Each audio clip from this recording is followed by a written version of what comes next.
Do you often feel like something is wrong with your skin, like a scab needs to come off, even if it hurts? Or maybe you've picked at a pimple until it bleeds, and later felt bad about it.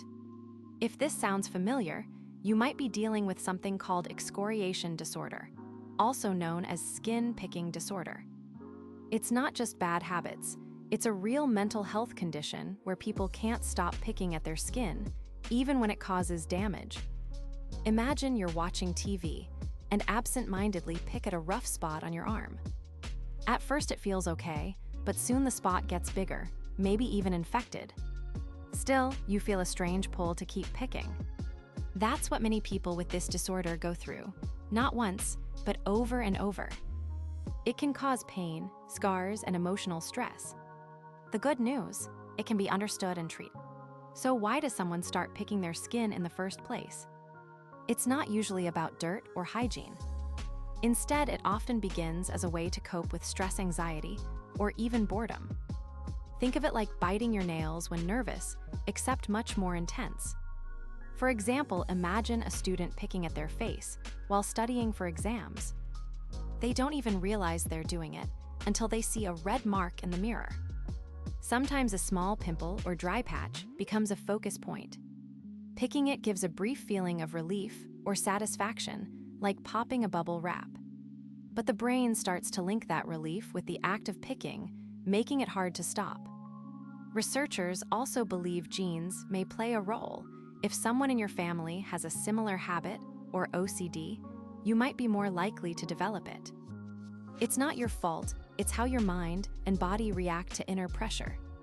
How do you know if it's just normal picking or something more serious? Occasional skin picking is common. But with excoriation disorder, it becomes hard to control. You might spend 30 minutes or more a day picking at different parts: face, arms, legs, even if it hurts. The skin might bleed, scar, or get infected. And afterward, you may feel shame, guilt, or try to hide the marks with makeup or long sleeves. Some people avoid social events because they're embarrassed. Another clue, you've tried to stop many times, like putting band-aids on your fingers or leaving notes saying don't pick, but the urge comes back stronger. Some describe it as a tingling feeling before picking, or a need to remove imperfections. It's not always conscious, like scratching an itch while watching a video and suddenly realizing your skin is raw. There's no blood test for excoriation disorder, but doctors and therapists can diagnose it by talking with you. They'll ask how often you pick, where, why, and how it affects your life. For example, they might say, "Do you pick even when you don't want to? Has it caused sores or problems at school or work?" If you answer yes to many of these, it may be excoriation disorder. The good news is help exists. One common treatment is a type of talk therapy called CBT, or cognitive behavioral therapy. It helps you notice what triggers picking, like stress or being alone, and teaches healthier reactions, like squeezing a stress ball instead.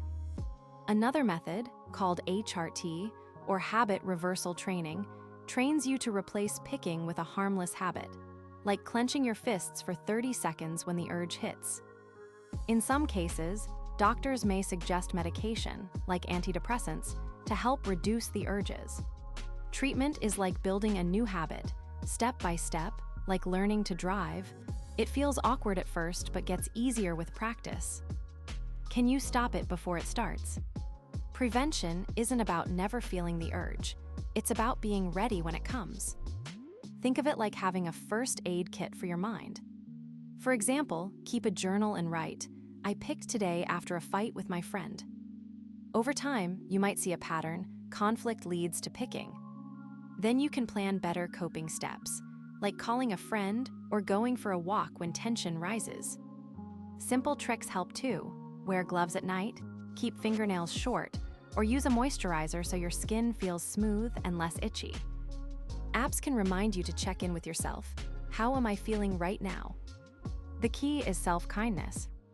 If you pick one day, don't beat yourself up. Say instead, "I'm learning, and tomorrow is a new chance." Prevention is like building a safety net. The more support you have, the less likely you'll fall into old habits. science is making progress. Recent studies are looking at how the brain works in people with skin picking. For example, researchers found that parts of the brain linked to habits and self-control work differently in those with the disorder. New digital tools are also being tested, like smart gloves that vibrate when you bring your hand near your face, helping you catch the urge early. Some clinical trials are testing drugs that affect brain chemicals like glutamate, which may play a role in compulsive behaviors. Also, online therapy programs using CBT are becoming more effective and accessible, like having a therapist in your pocket through your phone. One study showed that people using an app with daily check-ins and skill-building games reduced their skin picking by over half in 8 weeks. These advances are bringing hope that one day, treatment will be even faster, easier, and personalized for each person.